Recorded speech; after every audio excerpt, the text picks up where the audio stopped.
kita jelaskan masalah neraka ini. Kalau nanti ada 3 golongan di hari kiamat. Ada golongan yang masuk surga tanpa hisab, tidak ada timbangan lagi, masuk surga langsung. Ini kalangan para nabi-nabi, syuhada, anak-anak muslim yang meninggal sebelum balik, orang-orang yang ahli ibadah yang selalu bertaubat sehingga dosanya bersih. Cobaannya di dunia banyak. Orang yang sering kita lihat dari cobaan ke cobaan, dari cobaan ke cobaan, tidak selesai-selesai, sementara dia orang beriman. Nah, ini adalah orang-orang yang tanda-tanda akan masuk surga tanpa hisab, karena cobaan itu membersihkan dosa-dosanya. Sebagaimana ada hadis Nabi SAW yang berbunyi dalam hadis Bukhari Muslim, seorang mukmin akan diuji di dirinya, di hartanya dan keluarganya, sampai dia bertemu dengan Allah hari kiamat dengan keluarganya dalam kondisi tidak ada lagi dosanya. Orang-orang ini masuk surga tanpa hisab, nggak ada lagi timbangan amalnya. Masuk di dalamnya juga adalah golongan yang disebutkan oleh Nabi SAW, 70.000 orang dari umat masuk surga tanpa hisab. Makna yang lain, ada hadis dalam riwayat yang lain dikatakan setiap 70.000 akan membawa 70.000 lagi. Ini semua masuk surga tanpa hisab mereka. Ada golongan yang kedua adalah orang kafir. Ini langsung masuk neraka tanpa hisab juga, karena hisab itu timbangan amal. Orang-orang kafir, munafik dan orang musyrik, 3 ini gak ada timbangan amal, gak perlu ditimbang amalnya, langsung masuk neraka. Begitu sudah menerima bukunya dengan tangan kirinya, dia udah tahu dia akan ke neraka, udah selesai, digiring oleh Allah, disuruh oleh Allah SWT, para malaikat menggiring mereka masuk neraka. Jadi ada yang masuk surga tanpa hisab, ada yang masuk neraka tanpa hisab, tidak ada lagi timbangan amal. Nah, tersisa di tengah-tengah adalah orang yang ditimbang amalnya. Orang yang ditimbang amalnya ini ada 2. Ada orang yang nanti setelah ditimbang amalnya ternyata amal solehnya lebih banyak. Ini disebabkan karena dia masih banyak dosanya juga. Ada dosa yang dia lakukan, malas bertobat, nggak mau bertobat kepada Allah Azza wa Jalla. Nah, ini orang seperti ini bisa lolos.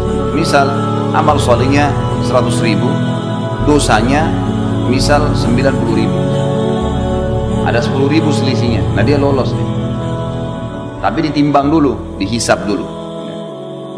Nah, orang-orang yang dihisap tadi ini lolos karena amal solehnya lebih banyak, sama orang-orang yang masuk surga tanpa hisap itu bisa memberikan syafaat. Mereka lah yang bisa memberikan syafaat. Golongan yang lain di dalam orang yang ditimbang amalnya, sekali lagi tadi ada orang yang tidak tanpa ditimbang masuk surga tanpa hisab, ada orang yang masuk neraka tanpa hisab. Di tengah-tengah adalah orang yang ditimbang amal. Orang yang ditimbang amalnya ada 2 golongan lagi. Golongan yang ditimbang amalnya dan memang secara murni tanpa ada bantuan dari manapun, tanpa ada syafaat, memang amal solehnya lebih berat daripada dosanya. Cuma dia ditimbang karena dosanya masih banyak. Tadi saya kasih contoh, misal amal solehnya 100.000, dosanya 90.000. Nah, ini berarti dia selamat masuk surga, tapi dihisap dulu, gitu kan? Nah, orang seperti ini dengan orang-orang yang masuk surga dari awal tanpa hisap bisa memberikan syafaat, dia bisa memberikan pertolongan. Golongan kedua dari orang yang ditimbang amalnya adalah orang yang ditimbang amalnya, tetapi amal buruknya lebih berat. Amal buruknya lebih berat. Misal kita balik tadi orang yang lolos 100.000 pahala, 90.000 dosa. Kita balik, orang yang ditimbang kedua ini adalah dosanya yang 100.000, pahalanya yang 90.000. Ini orang masuk neraka. Secara hitung-hitungan dia harus masuk neraka dulu, bersihin yang 90.000 itu. Tapi di sini ada banyak pendapat ulama. Yang pertama dikatakan kalau dosanya 90.000, dosanya 100.000, ini misal pahalanya 90.000, maka dia disiksa di neraka sesuai dengan kadar selisihnya saja, bukan semua dosanya, karena dia punya amal saleh. Dia punya amal saleh. Jadi misal kadarnya cuma beda 10.000 ya, 10.000 itulah yang disiksa di neraka, karena yang lainnya dianggap berimbang dengan amal salehnya. Makin banyak dosanya, makin lama di neraka. Misal kalau selisihnya banyak sekali, dosanya 100.000, mungkin amal solehnya cuma 1.000. Ini berat buat dia akan disiksa. Bahkan ada orang hari kiamat amal solehnya tidak ada sama sekali. Kalaupun dia ibadah, sholat, riya, sedekah ria, atau tidak ada yang dia buat, mungkin cuma seumur hidupnya cuma 2 kali sedekah. Mungkin ada orang cuma 2 kali sholat, muslim tapi tiap hari buat dosa, dusta lah, dengar musik lah, inilah, itulah, zina lah, macam-macam. Dosanya banyak. Nah ini berat ini, dia akan masuk neraka sampai bersih dosa-dosanya itu kan. Nah, baik. Jadi di sini orang yang ditimbang amalnya, yang kedua ini adalah orang yang dosanya lebih berat, lebih banyak daripada amal soleh, dia akan masuk ke neraka. Kita masuk ke bahasan kita masalah syafaat. Orang yang masuk surga tanpa hisab tadi dengan orang yang sudah lolos murni memang karena pahalanya banyak, dosanya ada tapi pahalanya lebih banyak, mereka boleh memberikan syafaat. Yang diberikan syafaat adalah orang yang tadi ini, yang ditimbang dosanya lebih banyak daripada amal solehnya. Tidak ada syafaat bagi orang kafir, nggak ada syafaat untuk orang munafik, nggak ada syafaat untuk orang musyrik. Yang kekal-kekal di neraka ini nggak ada syafaat, nggak ada pertolongan buat mereka. Nggak ada orang-orang ini keluar dari neraka selamanya abadi. Yang kena syafaat hanya golongan kedua tadi yang ditimbang amal itu, hanya itu saja. Yang lain nggak ada lagi. Ini yang dimaksud dengan syafaat. Nah, yang memberikan syafaat tadi adalah orang yang lolos murni karena pahalanya lebih banyak, dan para orang-orang yang masuk surga tanpa hisab. Dibersihkanlah. Nah, orang-orang yang masuk neraka dulu dari orang yang ditimbang amalnya, dari kaum muslimin atau kaum mukminin, orang yang beriman. Di dalam ilmu agama kita diberikan istilah dengan usatul mukminin. Usat itu maksudnya ahli maksiat. Maksiat, usat itu artinya orang-orang yang berbuat dosa, tidak sempat taubat, mereka masuk neraka nih. Nah, pada saat masuk neraka, disinilah saatnya syafaat. Saatnya syafaat. Diberikanlah syafaat ke mereka dari kerabatnya, dari teman-temannya. Bahkan Nabi Muhammad SAW sendiri memberikan syafaat. Nah, di sini akan dikeluarkan mereka, tapi mereka sudah masuk ke neraka. Dan Allahu a'lam berapa lama? Allahu a'lam. Ada juga pendapat ulama mengatakan syafaat orang-orang yang masuk surga tanpa hisab, mereka bisa memilih kapan mereka memberikan syafaat. Mereka bisa memilih kapan memberikan syafaat. Misal sebelum masuk surga pun Nabi Muhammad SAW dan para nabi-nabi bisa memberikan syafaat sebelum masuk surga. Jadi masih selesai timbangan amal, orang-orang masih pada lewat di atas sirat, itu sudah ada syafaat-syafaat mereka. Ada orang-orang yang dapat syafaat. Contoh misal, ada orang dosanya 100.000, tadi pahalanya 90.000, selisihnya kan 10.000 ya. Nah, dia mendapatkan syafaatnya. Syafaat nabi-nabi, syafaat Nabi Muhammad SAW misalnya, syafaat seorang keluarganya yang mati syahid. Maka dosanya dibersihkan. Dosanya dibersihkan. Mereka lolos. Karena diberikan syafaat oleh orang-orang yang masuk surga tanpa hisab. Ada juga orang yang dapat syafaat tapi bukan dari golongan yang masuk surga tanpa hisab, cuman dari kerabatnya yang lolos tadi timbangan amal tapi sedikit. Misal tadi masih ingat saya bilang kalau ada orang yang murni pahalanya 100.000, dosanya 90.000, kan dia lolos masuk surga ya. Dia punya selisih 10.000 kan. Nah, dia diberikan kesempatan oleh Allah untuk memberikan syafaat. Dia diberikan kesempatan oleh Allah Azza wa Jalla untuk memberikan syafaat sesuai dengan kadar pahala dia yang lebih saja. Jadi ada orang yang memberikan syafaat tanpa hisab, itu terutama nabi-nabi, mereka bisa berikan syafaat kapan saja sebelum masuk surga pun ya. Ada orang-orang jadi diselamatin tuh orang-orang sebelum masuk surga, sebelum masuk neraka sudah diselamatin. Ada orang-orang enggak, mereka masuk neraka dulu lalu ditolong. Nah, yang menolong mereka ini bisa para nabi-nabi juga, syafaat yang lainnya bisa sebelum masuk neraka atau sudah masuk neraka. Ada juga kerabat mereka yang lolos timbangan amal tapi kadar selisihnya sedikit. Misal antara pahalanya 100.000, dosanya 90.000. Nah, ini selisihnya sedikit 10.000, dia cuma bisa menolong 10.000 itu saja. Misal ada kerabatnya ternyata butuh 9.000 pahala, dikasihlah sama dia, bukan dikasih dari pahala dia ya, kadar itu bisa dipakai. Dia bantulah, misalnya ibunya kurang 9.000 dikasih sama dia, sisa 1.000 dia kasih kepada adiknya misalnya, tapi adiknya ini punya dosa 5.000, dia dibantu 1.000, berarti kan belum bisa masuk ke neraka nanti si adik, tapi cuma kadar 4.000 disiksa. Ada begitu, itu namanya semua itu bentuk-bentuk syafaat ya. Pertolongan yang akan membantu. Tetapi ini semua tentu targetnya apa? Kita jangan jadikan sebagai target Bapak Ibu sekalian. Karena pertolongan itu bisa dapat, bisa enggak. Iya, kalau misalnya anak kita misalnya tunjuk kita atau saudara kita tunjuk kita, mungkin dia tunjuk orang lain. Pada saat itu orang sudah beda keadaannya, gitu kan? Orang akan memikirkan terserah dia mau selamatin siapa, ya, itu masalah. Gitu kan? Makanya orang yang mati syahid memberikan syafaat 70 orang yang dia kenal itu bebas, kerabatnya kan, temannya kan. Sampai para sahabat kalau mereka berperang, sebelum masuk di kancah peperangan mereka saling berwasiat, nanti kalau saya mati duluan syahid, Allah mudahin saya akan berikan kau syafaatku. Temannya bilang, kalau saya mati syahid saya juga akan berikan kepada kamu. Jadi mereka sudah janjian sebelum meninggal dunia, sampai seperti itu, karena mereka yakinnya tentang keadaan pada hari kiamat nanti. Ini makna tafsir dari surah Thaha 109. Karena dikatakan di sini, pada hari itu tidak berguna syafaat, kecuali syafaat orang yang Allah Maha Pemurah telah memberi izin kepadanya. Diberi izin karena dia lolos memang tanpa hisab, atau dia memang dasarnya lolos karena amal solehnya lebih banyak. Di garis bawahi juga satu hal, orang-orang yang dibantu supaya bisa timbangan, misal dosanya 100.000, pahalanya 90.000, lalu ada yang bantu dia 11.000 pahala, kadar 11.000 pahala. Jadi akhirnya pahalanya lebih banyak sekarang, 90.000 sementara dosanya 89.000, kan gitu. Orang ini lolos masuk dalam surga, dia juga lolos berkat pertolongan orang, tetapi melewatin sirat dia terkoyak.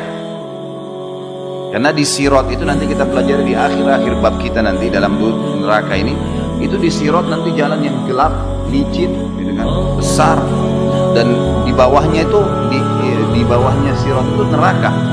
Apinya kelihatan, malaikat di kiri kanan mencambuk orang yang masuk neraka. Ada orang yang lolos seperti bulan purnama, terang. Ada orang seperti bintang-bintang, ada orang seperti menunggangi kuda, ada orang seperti berlari, ada orang yang berjalan dan terkoyak. Nah, terkoyak ini karena ada besi-besi tajam di antara sirat. Nah, terkoyak ini kenapa? Karena dia punya dosa, semestinya masuk neraka, tapi karena pertolongan orang, syafaat orang lain, dia lolos. Dosanya 100.000, pahalanya 90.000, selisih 10.000. Ada orang yang bantu dia 11.000 misalnya. Nah, 11.000 ini membuat dia lolos, akhirnya masuk ke dalam surga, tapi melewatin sirat terkoyak. Jadi tubuhnya terkoyak, berdarah, gitu kan. Tapi dia tetap lolos. Nanti akan kita bahas di akhir bab kita. Itu makna daripada Allah Maha Pemurah telah memberi izin kepadanya dan dia telah meridhoi perkataannya. Maksudnya dia ucapin kata-kata, Allah terima. Kemudian firman Allah yang lain adalah surah Az-Zumar ayat 44. A'udzu billahi minasyaitonir rajim. Qul lillahi syafa'atu jami'an lahu mulkus samawati wal ard tsumma ilaihi turja'un. Katakanlah hai Muhammad, hanya kepunyaan Allah syafaat itu semuanya. Tentu dong saya dengan izin Allah, Allah yang berikan kepunyaannya lah, ya. Dan ini Bapak Ibu yang sudah tahu tentunya saya bisa ingatkan kembali, kalau nya besar berarti di tengah-tengah huruf begitu Allah, kembali kepada kata ganti Allah, sama dengan dia. Dia-nya biasa dibesarin, nah itu berarti kata ganti Allah. Kepunyaannya lah kerajaan langit dan bumi, kemudian kepadanya lah kamu dikembalikan. Saksi bahasan kita adalah masalah hanya kepunyaan Allah syafaat itu. Jadi Allah Azza wa Jalla yang memberikan kesempatan. Kalau enggak maka tidak bisa mengeluarkan atau memberikan syafaat. Ya, tidak bisa memberikan syafaat. Selanjutnya kita lihat surah Zukhruf ayat 86. Ini di buku kita tidak ditulis soalnya ayatnya. Buka surah Zukhruf ya. A'udzubillahi minasyaitonir rajim. ولا يملك الذين يدعون من دونه الشفاعة إلا من شهد بالحق وهم يعلمون. Dan sembahan-sembahan yang mereka sembah selain Allah, patung kah, pohon keramat kah, atau apa saja, tidak dapat memberi syafaat. Akan tetapi orang yang dapat memberi syafaat ialah orang yang mengakui yang hak, tauhid, beriman kepada Allah, dan mereka meyakininya. Kita Kita bahas sekarang hadis Nabi SAW dari beberapa ayat Al-Quran yang menjelaskan tentang syafaat, dan sudah saya rincikan tadi seperti apa syafaat pada hari kiamat itu. Di dalam hadis riwayatkan Imam Bukhari dan juga Imam Muslim, Abu Sa'id Al-Khudri radhiyallahu anhu meriwayatkan dari Nabi SAW, yadkhulu ahlul jannatil jannata wa ahlun nari nara, ثم يقول الله عز وجل أخرجوا من كان في قلبي مثقال حبة من خردل من إيمان ويخرجون منها قد اسودوا ويلقون في نهر الحياة فينبتون كما تنبت الحبة في جانب السيل ألم تر أنها تخرج صفراء ملتوية. Ahli surga pada saat sudah masuk dalam surga, semuanya sudah masuk ke dalam surga, dan ahli neraka sudah masuk ke neraka. Kemudian Allah Azza wa Jalla berfirman, keluarkanlah siapa saja dalam hatinya terdapat seberat biji sawi dari keimanan. Keluarkan siapa saja dalam hatinya terdapat seberat biji sawi keimanan. Lalu mereka dikeluarkan dari neraka dalam keadaan telah menjadi hitam. Lalu mereka dilemparkan di sungai kehidupan, sebuah sungai kehidupan. Sungai kehidupan ini ada di depan surga, di depan surga. Sungai khusus untuk dipakai memandikan atau membersihkan orang-orang yang sudah hangus di neraka. Lantas mereka tumbuh seperti biji yang tumbuh di samping aliran air. Kita lihat kalau misalnya ada got atau ada aliran air, biasanya karena lembabnya sampai tumbuh rumput-rumput kecil, ya, tanaman-tanaman kecil. Nah seperti itu nanti ahli neraka ini, mereka terbakar, hangus, belang-belang, lubang badannya, tapi nggak mati. Naudzubillah, tapi nggak mati. Maka mereka dikeluarkan oleh orang-orang yang menolong mereka, yang memberikan syafaat, dibawa keluar, lalu dimasukkan ke dalam sungai kehidupan. Maka mereka dicemplungkan di situ, dimasukkan, lalu mereka tumbuh seperti tumbuhnya bunga atau pohon yang kecil di samping aliran. Tidakkah, kata Nabi SAW, kamu tahu bahwa biji tersebut yang baru tumbuh dalam keadaan kekuning-kuningan lagi lemas, seperti itulah mereka akan tumbuh. Hadis ini memberikan pelajaran kepada kita tentang adanya syafaat, pertolongan. Ahli neraka dikeluarkan yang bermaksiat kepada Allah, tapi ingat, hanya orang mukmin yang bermaksiat. Orang kafir, fasik, orang kafir, munafik dan musyrik, dosa-dosa musyrik besar, menyembah selain Allah, ya, dan seterusnya, menyembelih kepada selain Allah, ini semua tidak bisa keluar, tidak bisa dapat syafaat. Kemudian hadis selanjutnya adalah hadis riwayat Imam Muslim dari Samas Abu Sa'id Al-Khudri radhiyallahu anhu meriwayatkan sabda Rasulullah SAW, adapun ahli neraka yang memang penghuninya, maka mereka tidak mati dan tidak pula hidup di dalamnya. Siksa yang luar biasa, hangus, terpotong badannya, ya, lubang-lubang tubuhnya nggak mati. Maka tidak bisa dikatakan mati, tidak juga dikatakan hidup, tersiksa luar biasa. Dan setiap kali mereka sudah hangus, hancur badannya, dikembalikan oleh Allah SWT lagi utuh, kemudian disiksa lagi. Proses mengutuhkan tubuh mereka juga sudah sakit, plus lagi disiksa kembali, dibakar, dicincang, dilubang-lubang, dimakan macam-macam makanan yang rusak tubuhnya. Tetapi manusia yang dibakar api akibat dosa-dosa mereka, maka Allah betul-betul mematikan mereka. Kalau seandainya ada orang yang tadi orang mukmin yang berbuat dosa, kemudian habis dosanya nih, habis dosanya, maka dalam hadis ini dikatakan Allah mematikan mereka, sudah nggak bisa buat apa-apa, limpang, tidak diutuhkan lagi kembali, hingga ketika mereka telah menjadi orang, ketika mereka telah menjadi arang, sudah hangus. Seperti kita tahu kalau kayu bakar, terbakar, sudah lubang-lubang hitam, maka diizinkan untuk diberi syafaat. Lalu mereka dibawa berkelompok-kelompok, dikeluarkan semua oleh para malaikat, dibawa, tapi dalam kondisi mereka tidak bisa buat apa-apa. Lalu disebarkan di sungai-sungai surga. Kemudian dikatakan, wahai ahli surga, berkumpullah bersama mereka. Lalu mereka tumbuh seperti biji-bijian tumbuh yang di tengah bui banjir. Jadi maksudnya nanti orang-orang ahli surga akan memberikan syafaat. Dia sebutkan misalnya siapa, atau dia datang sendiri menunjuknya, malaikat akan mengambil siapa yang ditolong. Dalam kondisi memang orang-orang mukmin yang sudah dapat syafaat ini dalam kondisi sudah lemah, sudah nggak bisa bahasakan di sini, mati. Tapi kan kita sudah tahu ya, tidak ada kematian di akhirat. Jadi ini cuma bahasa mati, artinya sudah tidak diperbaharui lagi oleh Allah SWT.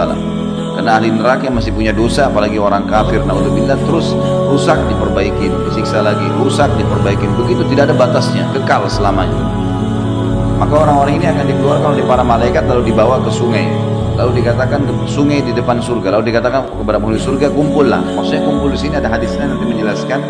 Orang-orang ahli surga memercik-mercikkan mereka dengan air itu di sungai kehidupan tadi, dipercik-percikan dengan air sehingga mereka ya jadi seperti kayu yang sudah terbakar seperti arang lalu disiram terus ya sampai mereka tumbuh seperti tumbuhnya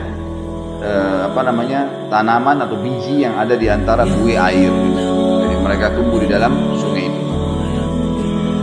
Hadis selanjutnya, hadis yang diriwayatkan oleh Imam Ahmad dan ini disebutkan sahih sesuai dengan syarat Imam Muslim. Abu Sa'id Al-Khudri juga radhiyallahu anhu menuturkan bahwasanya Nabi Rasulullah SAW bersabda, "Sayakhruju nasun minan nari qad ihtaraku wa kanu mithlal humam, thumma la yazalu ahlul jannati yarushuna 'alaihim al-ma' hatta yanbutuna nabatal ghuthai fis sayd." Orang-orang akan dikeluarkan dari neraka dalam keadaan telah terbakar dan mereka sudah seperti arang. Arang kita tahu sudah hitam, bolong-bolong gitu kan. Kemudian ahli surga menerus mencipratkan air pada mereka hingga mereka tumbuh seperti tumbuhan yang lemah di aliran air. Di sini maksudnya tentu hadis lain tidak bisa dibaca satu-satu ya. Ini saling menguatkan. Artinya kalau kita tarik dari 3 hadis ini, ahli surga akan berikan syafaat dulu. Saya mau tolong si fulan, saya mau tolong si fulana, misal Allah izinkan dia, maka diambillah orang tersebut, baik dia tunjuk, dia jemput, dia tanya, sampaikan, maka malaikat mengambil, lalu dikeluarkan, dicemplungin di sungai lampu kehidupan tadi di depan surga. Nah, ada riwayat tadi yang pertama dikatakan begitu mereka ditaruh, mereka tumbuh seperti tanaman yang lemas di pinggiran saluran air. Riwayat yang kedua dan yang ketiga menjelaskan ahli surga memercikkan mereka dengan air tersebut. Jadi terus disiramin sampai mereka tumbuh utuh menjadi manusia yang utuh. Jadi seperti warna kekuning-kuningan tadi kata Nabi SAW, seperti pohon yang baru tumbuh. Warnanya indah, tapi masih lemas ya, dalam kondisi memang lemas. Hadis selanjutnya, hadis diriwayatkan, hadis ini disahihkan oleh Syekh Albani dalam silsilah hadis sahihah. Abu Sa'id Al-Khudri radhiyallahu anhu meriwayatkan sabda Rasulullah SAW, Inna Allah Azza wa Jal yukhriju qauman minan nari ba'da ma la yabqa minhum fiha illa al-wujuh wa yudkhiluhum Allahul jannah. Sesungguhnya Allah Azza wa Jalla akan mengeluarkan satu kaum dari neraka setelah tidak tersisa dari mereka di dalamnya kecuali wajahnya. Hancur semuanya, wajahnya yang masih ada terlihat. Lalu dia memasukkan mereka ke dalam surga. Maksudnya Allah SWT masukkan mereka ke dalam surga. Tapi sama, hadis ini sama dihubungkan dengan hadis sebelumnya. Sebelum masuk surga, tidak dibiarkan dalam kondisi parah seperti itu, dicemplungin di sungai kehidupan tadi, lalu kemudian mereka utuh menjadi manusia kembali, baru dimasukkan ke dalam surga. Tapi saksi bahasan kita, Allah mengeluarkan orang-orang dari neraka.